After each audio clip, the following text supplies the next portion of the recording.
In order to find lithium in Subnautica 2, the first thing you want to do is you want to head underwater, and now you want to make your way towards the south. So here is south right over here, so keep on making your way here. I also recommend, if you're able to get a standard air tank, because you will need to go up, and we are going to need to go deep underwater for a little bit.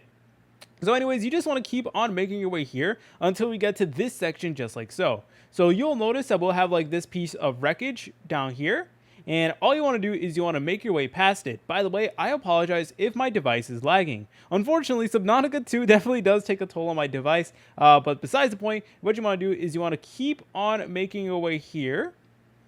And you'll notice that we'll get like a huge wreckage right over here. So as you're able to tell, here it is. And you just want to make your way past it. And I want to try avoiding cutting this video too much, just so that you're able to see the path. But keep in mind, we are still going south. So here we are south. And in terms of how far away we're going around like 250 meter-ish away from the life pod. So anyways, you just want to keep on making your way here.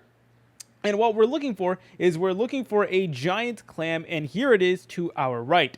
So here's how it does look like, and you're able to actually find lithium inside the clam itself. But before you go in, you need to be very careful because you can actually get poisoned over here. So there's going to be like a bunch of tentacles and stuff like that, and like lasers, and if you actually cross them, then you are actually going to get poisoned. So here's how things do look like. Yo, all right, this is honestly a little bit tricky to maneuver, but you're able to actually find some lithium. So we got lithium right over there. I got to be very, very, very careful. But yeah, check this out. We got some lithium over here. And then from here, you're able to go ahead and collect it. But be careful. If you guys found this video helpful, make sure to leave a like and subscribe. I'll see you in the next video.